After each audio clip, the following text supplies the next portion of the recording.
Welcome to the debate and the special transmission on the UNGA on Pakistan TV. I'm Sana Maqbool, and in today's transmission, we're going to be taking a look at the important debates and discussions that have happened as part of the UNGA sessions, but also in terms of the very important meetings on the sidelines of this assembly, because that is, of course, where the real discussions are held as well. And then, of course, the way forward is also devised. It's important also to understand how we're going to take a look at the situation from the perspective that Mr. Trump and Prime Minister Shehbaz Sharif are also expected to meet at the White House. And this is something, of course, that will be important in terms of setting the future tone and direction for Pakistan-US relationship, and also how Pakistan's own geopolitical position is going to be moving forward, particularly when we talk about the recent defense pact with Saudi Arabia and the way that Pakistan has been very vocal about the Palestinian cause, and of course, post the India-Pakistan recent conflict as well. There is, of course, a lot of discussion on other important issues such as climate change and AI, but it remains at the center stage what is being, of course, talked about with regards to Gaza. And we know that the president of the Palestinian Authority, Mr. Mahmoud Abbas, has also spoken through video link and talked about how their people are not going to leave the land, and this is something that needs to be given to them.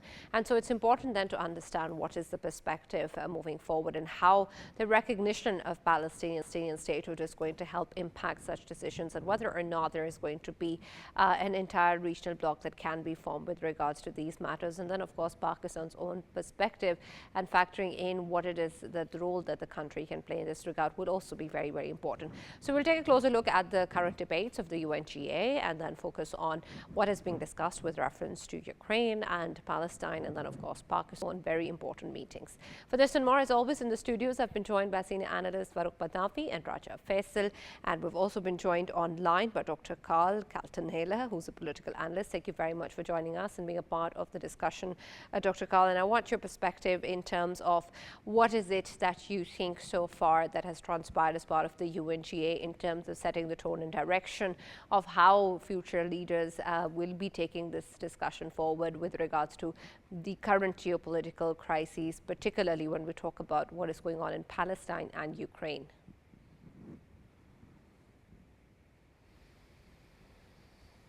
Dr. Karl, can you hear me? We're seeing, yes, can you hear me? Yes, I can now. Please continue.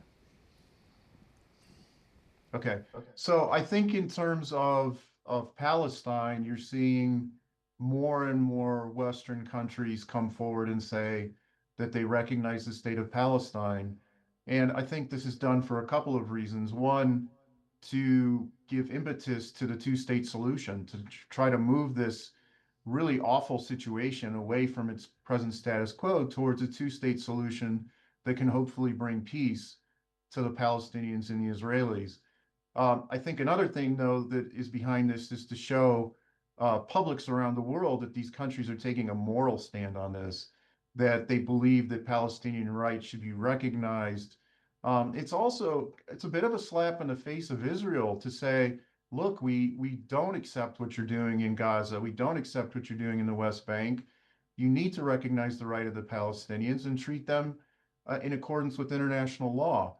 Uh, Having said that, I don't know how far this actually pushes towards a two-state solution. I think that remains to be seen. In terms of the UNGA in general, one of the things that strikes me is the speech that President Trump gave, which seemed to be so completely different than what other leaders were talking about. And it seemed very much more a speech that was geared towards the domestic US audience than it was actually to the General Assembly itself or to the global public. Um, I think this was much more a speech that was about politics in the US than it was anything else. Yes, absolutely. With reference to what we've also heard Mr. Mahmoud Abbas speak about, I want your take then in terms of what direction do you think that, given other countries have already recognized the state of Palestine, are going to be now taking with the fact that we know the way that this nexus still exists and what the US stance is. How do you see those increasing recognitions in the backdrop of all this? So it puts more and more pressure on Israel to really change its stance on the way it's treating the Palestinians now and moving forward towards a two-state solution. But at the end of the day, the countries that have recognized Palestine as a separate political entity, as a state, they're not the ones that are really going to be able to bring Israel to the table to really seriously negotiate the two-state solution. Without the United States on board for this, really, Israel can weather this international criticism. It doesn't feel like it needs to move forward. Is it irritated by it? Yes. But it's not something that will actually get the Israelis to move forward towards a two-state solution. Yeah, Dr. Karl, when we talk about all of these countries accepting Palestine as a state, and regardless of what boundaries they are agreeing upon, or so far, of course, they haven't discussed. Maybe they haven't discussed with the West Bank's authorities, because ultimately West Bank's authorities, they are the ultimate stakeholders of Palestine in this whole scenario. So far we have seen that US has been standing firmly with Israel for whatever they have been doing on ground. Can we say that in coming months and days, we will be seeing US being extra cautious about whatever Netanyahu's designs are for Gaza, and they would not be considering themselves a party to it, considering themselves an associate of somebody like Netanyahu, because eventually if there is another country that is being accepted, and against that country Gaza is part of it, against that country, if these kind of war crimes are being committed, none of the countries would like to stand with somebody like Netanyahu. So far, there's not a lot of daylight between Donald Trump and Benjamin Netanyahu. Trump has made it pretty clear, with a couple of minor exceptions where he's criticized Netanyahu, for example, the airstrike on Qatar. He's really stood behind Netanyahu, and possibly Trump will change that stance. I think it's unlikely. I think that Netanyahu really he's counting on Trump's support for just about everything the Israelis do. There's been very little condemnation coming from the White House about some of the most outrageous things the Israelis have done in terms of airstrikes, for example, in Gaza that have targeted hospitals, for example, things like that. Um, I'm not optimistic that we'll really see the Trump administration put serious pressure on Netanyahu to change Israel's behavior towards the Palestinians in Gaza or in the West Bank. Right. Dr. Karl, when we take a look at the way that the Arab and the Gulf countries got together after the recent attack on Doha, it was a prompt response, at least in terms of getting together and talking about Israel's expansionist designs. And of course, this is very, very important, not just Qatar, but of course other countries as well. And many others have been targeted by Israel in the past too. How do you see these developments countering what is Israel's presence in the region, at least, or having or moving forward toward a unified stance that can potentially pose some sort of opposition to Israel? I think it's more important for what it looks like in terms of optics than in terms of what it actually does in terms of changing things on the ground. I don't see any of these countries really coming to a serious confrontation with Israel over what it's doing, unfortunately, to the Palestinians. I think the Arab countries, for the most part, have decided that they may put rhetorical pressure on Israel, but I don't think any of them would ever consider potentially going to war with Israel, for example, using some kind of military force to force the Israelis to change what they're doing. They don't have the economic leverage over Israel to really change any Israeli behavior. So their toolkit is pretty small when it comes to what they can do to get the Israelis to change. A unified political stance to say that they're in favor of the Israelis stopping their attacks on the Palestinians is not going to change Israeli behavior. And Dr. Karl, I'm glad that you've highlighted the economic pressure and economic leverage. Of course, when we see a country like Israel, it does have it. And when we talk about the military support, that has already been, entirely from the American side. America has been standing, be it Biden administration or be it Donald Trump administration. In both administrations, we have seen that there was a support that is unprecedented. It has always been there. But can we say that very recently, when we saw Donald Trump in the Middle Eastern countries, he managed to grab on more than $1 trillion in terms of investments for America from these three countries? I'm talking about Qatar, Saudi Arabia, and UAE. Can we say in this whole scenario, when they are seeing that they have a kind of, not having support from US in terms whenever Israel wants to attack one of these countries, there won't be any support from US. But when it comes to, overall, can we say that this support which Donald Trump had very recently in terms of monetary support, investments, that can shrink in coming future, and it can create an economic pressure on US as well to be careful and to at least maintain balance of power in the Middle East? I think it's remotely possible. Not very likely at all. I think for a couple of reasons. One, I'm not sure those governments are really willing to get into a confrontation with the United States over this, even if it's strictly about economics. Um, the United States is still very important to these countries. This is one of the unfortunate things for the Palestinians. The Palestinians, they have a place in the hearts of Muslims and Arabs and others around the world.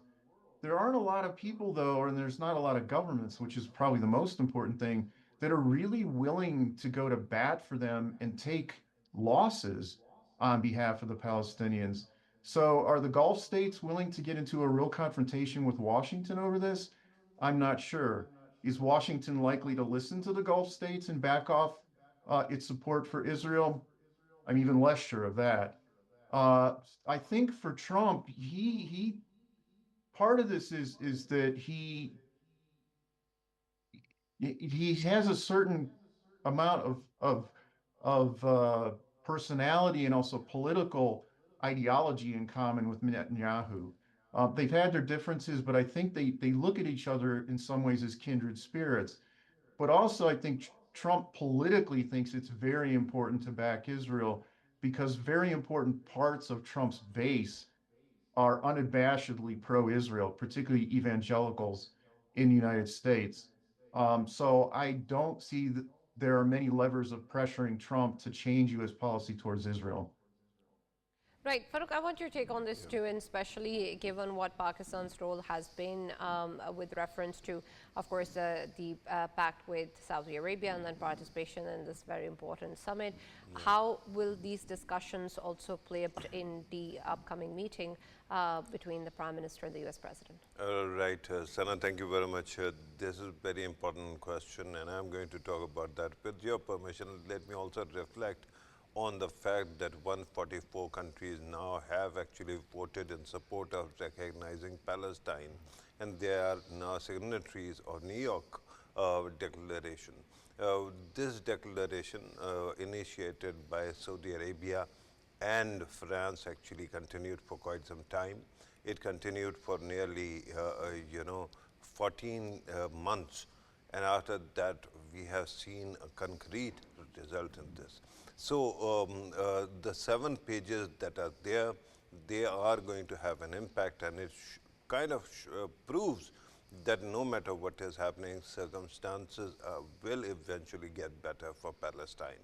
Now, regarding what has been agreed, all these countries have agreed in principle that the war in Gaza should immediately cease, and the Palestinian authorities should get all the powers that are needed to man and support their people. And then there's a foundational document which actually follows regarding peacekeeping and autonomy of the Palestinian state, and then finally economic support for that as well, economic viability of the state. It proves that the world community of nations have in principle agreed that now the only solution that is there to Palestinian issue is two-state solution. Having said that, now let us talk about the importance of the Prime Minister of Pakistan's meeting, which is sometimes at 1 a.m. in Pakistan, 1:30 I think, 4:30 local time, 4:30 p.m. And there they are going to discuss many things. One aspect that is quite clear is that the focus is going to be on bilateral issues, many concerns regarding Pakistan and America. It involves war and terror. It involves economic prospects between the two countries, because both are trying to actually explore the dimensions of economy and trade and cooperation. But then remember, Pakistan has somehow become the cipher key of the region, not one region. Of course, South Asia, where we are at, is important, but then there's Middle Eastern, or for that matter, Gulf areas.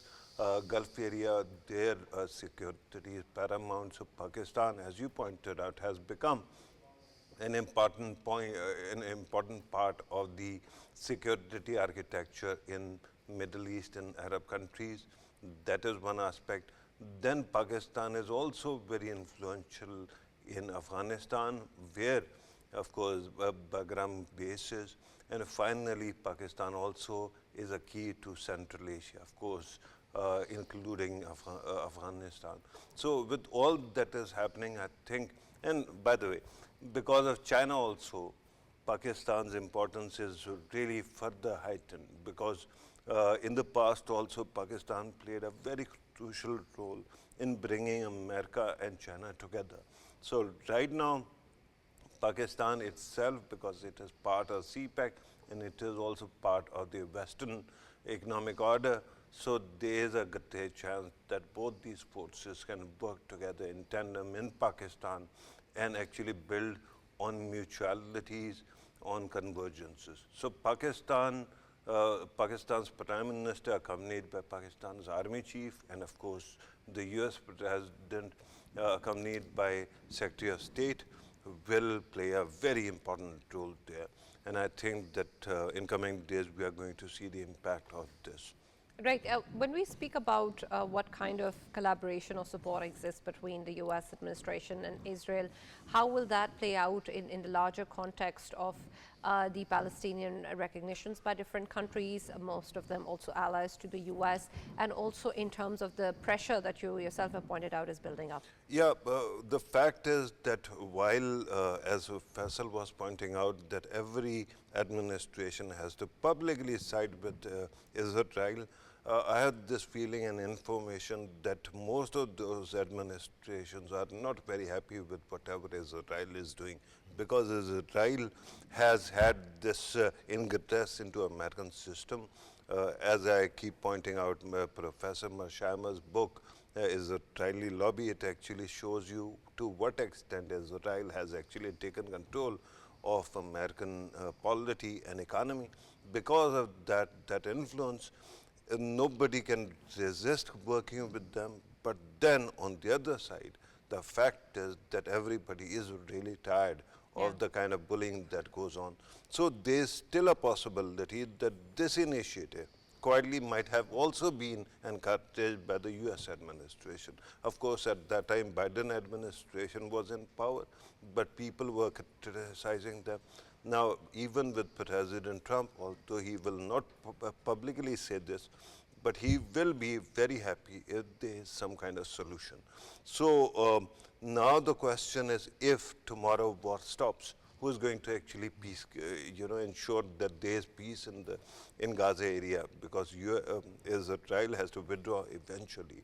So it is thought that many Muslim countries, by the way, if you have heard Indonesian president, he even volunteered 20,000 soldiers to be deployed in Gaza or elsewhere.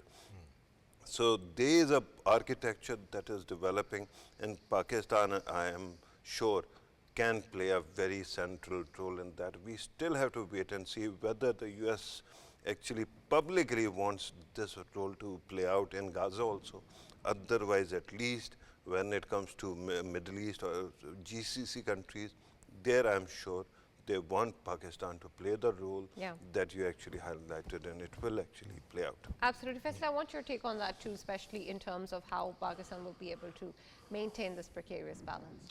Yeah, Sana, obviously this balance, of course, Pakistan has to do it, and Pakistan has been very smart in this context. I mean, as Farrukh has rightly pointed out, that there are examples from past we can, of course, always highlight. In 70s, of course, in early 70s, Pakistan played a very positive role when it comes to bring in, US closer to China. And in fact, I mean, both of the countries, the first invitation was from Pakistan's side that, of course, both of the countries can come here. And then American president came to Pakistan No, first.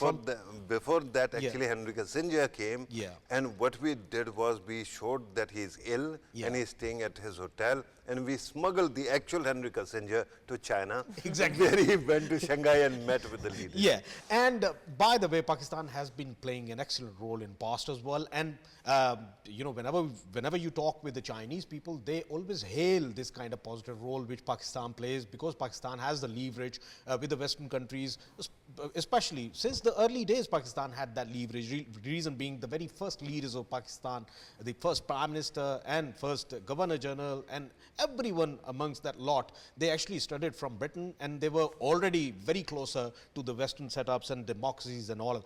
So in this context, Pakistan had that leverage, and even Pakistan's military officers during the Second World War, they have been, they have been fighting the war side by side with all of the generals and all of the officers from the American side or the British side. And that's why we know when Nixon, maybe it was, I think it was Nixon, President Nixon. What? When he came to Pakistan, then Pakistan's president, he actually patted on his cheek. And I don't know about that. Yeah, that No was patting, reason being, he served under President Ayub when they were fighting against the Japanese, and that's how it was. He was the junior officer to President. Not Nixon. Nixon, I don't know. It wasn't Nixon, I guess. So in this whole scenario, Pakistan has always been playing a very positive role, and I think in coming days, as we have been seeing, that after May 2025 war, the dimensions have changed entirely, and of course there is a kind of deterrence as well. That few months back, there was only one ultimate power which used to be considered as power in the world, and that was the weapons from the Western countries. And the East never had that kind of leverage. But now there is an alternate to the Western machinery, and that is, of course, the Chinese one. And the display was carried out by Pakistan. And in this whole scenario, Pakistan gets the importance for Chinese as well as the Western countries as well. And by the way, in recent days, it was everywhere that few of the Western countries, including US, they want to conduct exercises, Air Force exercises with Pakistan's Air Force. Reason being, they had a fresh encounter with the Indians, and very successful one. And as we remember that Air Vice Marshal, proudly said during his, briefings as well, that Aurangzeb, that in the coming future, all of these air forces, they would be using this as a textbook material, whatever Pakistan had done with India. So Pakistan has that importance, and Pakistan joining hands with Saudi Arabia. Of course, that was undeclared coalition was always there, but now it's a declared one between both of the countries, and I think that too has a huge importance. Especially Americans see it as something which has been provided to Saudi Arabia and the Middle Eastern countries as an option of an alternate in case that US is not interested in saving anyone else other than Israel in the region. Then of course there are alternates to defend themselves. So in this whole scenario, especially when Pakistan, I mean, I could see the footages coming out from a UNGA sidelines in which Pakistan was pivotal. Everyone was gathering around Pakistan's Prime Minister. Right. And at the same time, of course, President Trump, he wanted to meet with the Muslim countries as well. Fun fact, since you brought up Nixon and you brought up the thaw between China and the US, recently when I was in Shanghai, we stayed at the hotel where President Nixon actually signed the agreement. And that was really, I went to that room as well. So it was quite a unique That was experience. quite something, I'm So sure. Pakistan is the natural bridge between both of them. Right. Let us also include Dr. Karl in the discussion. And I want your take, Dr. Karl, on how do you see or what your perspective is with regards to how the Trump administration sees now the geopolitical positioning of both India and Pakistan, because this is, of course, an important dynamic for us in the region and how it affects the international community as well. And so what's your take on that? Well, it seems that Trump is much more positively disposed towards Pakistan's leadership right now as compared to the Indian leadership. I think Modi's response to Trump's trade pressure has been quite negative, and it's played itself out in Indian politics in a very, very public way. And I think it's irritated Trump quite a bit. I think Trump was kind of counting on his relationship with Modi. Once again, they're kind of kindred spirits, kind of like Trump and Netanyahu a bit, kind of populist leaders. Um, Lots of bravado, that kind of thing. And I think Trump is very disappointed, if not angry, at the Indian leadership. And I don't see any of that with the Pakistani leadership. I think, in fact, he's quite pleased that Pakistan cut a trade deal with the United States. Pakistan seems to be cooperating on important issues to the United States, for example, counterterrorism. I don't know what kind of discussions the Trump administration is having with the Pakistani leadership, for example, about Trump's desire to get Bagram Air Force Base back uh, yeah, out of the hands of the Taliban. Um, but I do see definitely a much more positive relationship between Trump and the leadership in Pakistan, both the civilian and the military.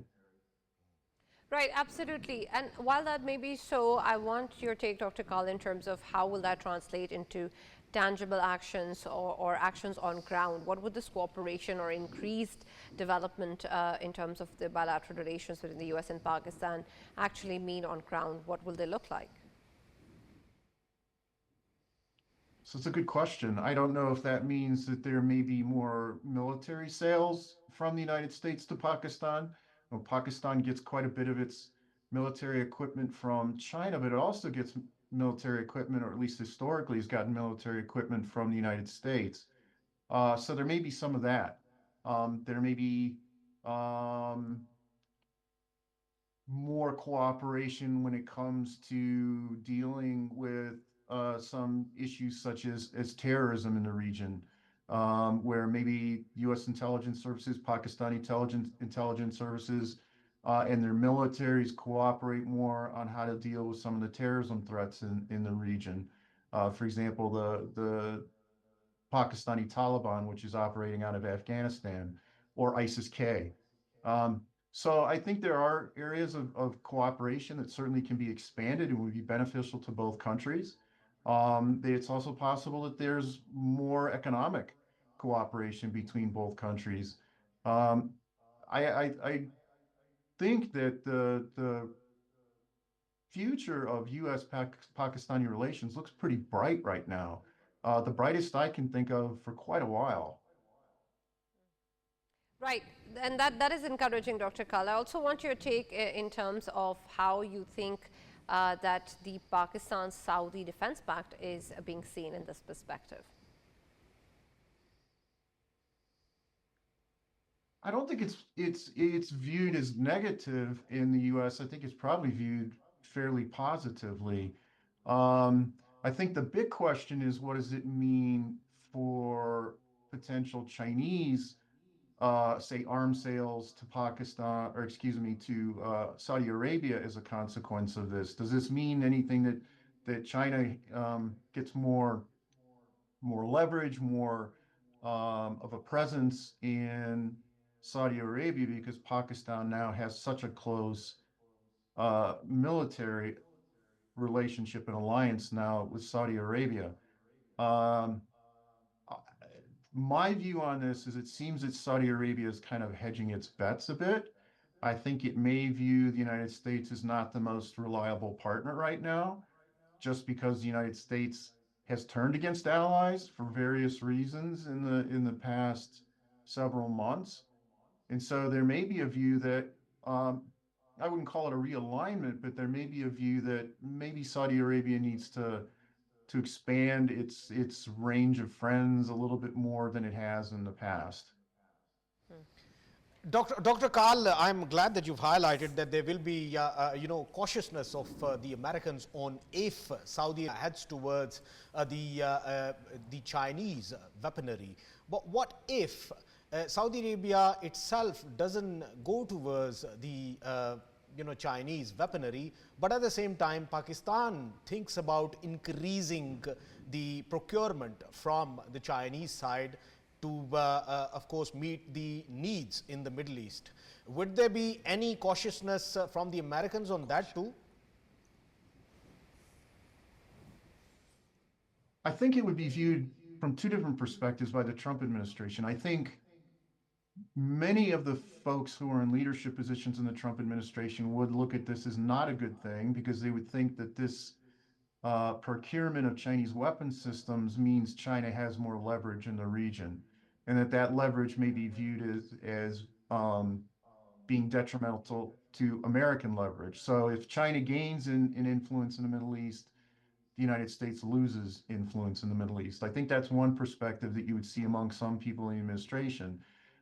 Uh, Donald Trump tends to look at these arms sales less strategically and more in terms of business deals.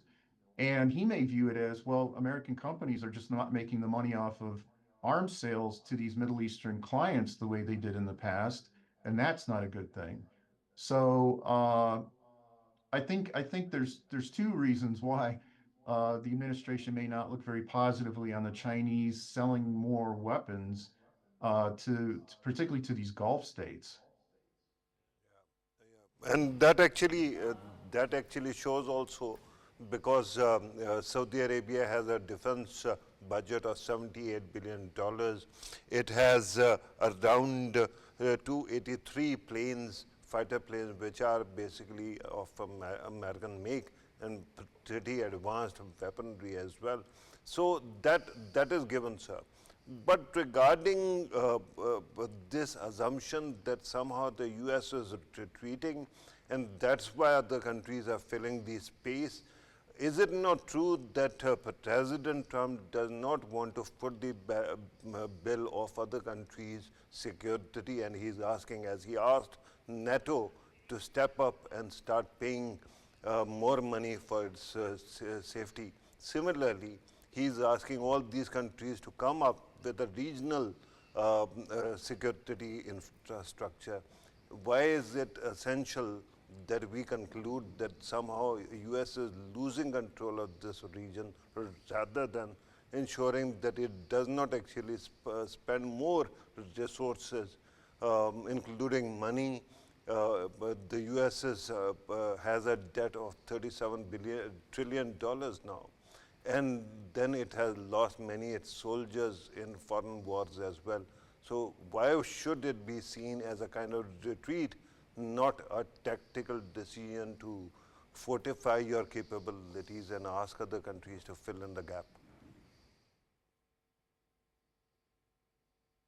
Well, one thing I would say is that there's not a unified view in the US. Right. Unfortunately, I think we have lost contact with Dr. Karl, but that's an important point you raised, Farrukh, and it's important, of course, to see how that will actually pan out in the larger sense. Do you think that that after the UNGA, this discussion will be something different?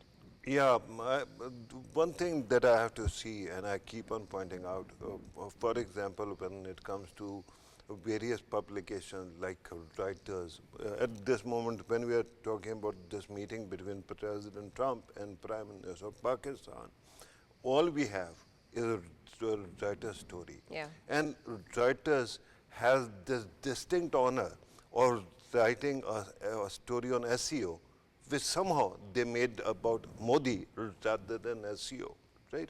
Although Modi played no central part, but they are obsessed with Indian point of view. So I would consider it captured press.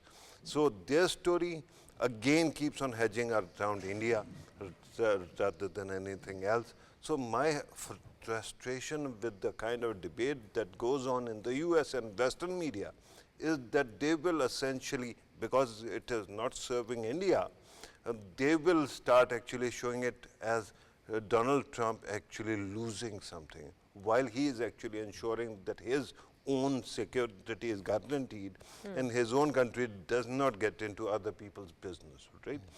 The second, sleight of hand is about nukes. Yeah. Every time you hear about it, oh, nuke, Islamic nuke. India, when it signs a defense pact with any country, does that mean or does it not that if needed, it will also use nukes, right? Same is the case with the US. But somehow they have to actually go back to the age-old Islamophobia to actually resurrect the idea of Islamic bomb and then say, look, now the bad guys are getting together and India is being left out. That's why Donald Trump is bad. This is unfortunate, and I tell you, till the time Western media and the intelligentsia keeps on doing this, they will be beaten badly and very effectively, right? Because they will lose all credibility. So they have to recapture some space by being objective. Yeah. They're not be. Now, one more thing about this upcoming meeting, which is very important to understand. We don't know whether it was scheduled or whether it was off the cuff, the CN to actually hold this meeting. Now, interesting thing is, these are the busiest days of any American president. When the UNGA is meeting, the entire world's leadership is there, and he actually makes time for whosoever wants to meet him. So everything is scheduled 3-4 months ahead of time. And all of a sudden, if he has actually created this carve out for Pakistani Prime Minister off the cuff, that would show how much value he attaches to Pakistani relationship. Absolutely. Yes, you wanted to add something? Yes, sir. A couple of things I wanted to highlight. Number one, that president I was talking about earlier, that's actually Lyndon B. Johnson.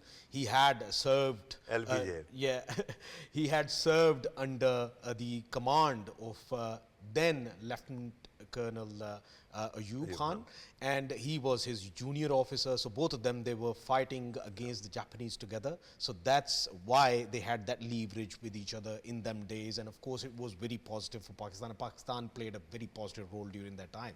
And when we talk about, the question I raised earlier, and that was related to whether Saudi Arabia is heading towards China's weaponry or not, then one thing is for sure, that if Saudi Arabia needs to increase the number of presence of Pakistan's armed forces in there for the security purposes, because they have their own concerns in the region. Of course, they are actively fighting against terrorism as well, Saudi Arabians I'm talking about. And in this whole scenario, of course, Pakistan needs to enhance its procurements, and in that context, I mean, it's not a secret that Pakistan is one of the buyers from the Chinese, and in that context, of course, Pakistan will be procuring more. Looking at the needs, be it needs of Saudi Arabia or Pakistan. Of course, Saudi Arabia's security is as important to Pakistan as Pakistan's own security is, and vice versa for the both sides. And overall, I think deterrence is there. I think when it comes to the Indian side, I wanted to chip in as well in why Reuters is leaning towards India too much. Yeah. I mean, they had the right influence in there. The think tanks which have the responsibility of highlighting India everywhere, especially like Mercury. Mercury is being paid heavily. Mercury has an influence not within, not if, only in the Reuters, but they have influence in Associated Press as entirely. well. Yeah, So but overall, they are the ones who are, utilizing their chips around to make it possible that they can get paid by India more by and the more. way, let me disabuse you of this notion that somehow recent lobbying might have something to do with it.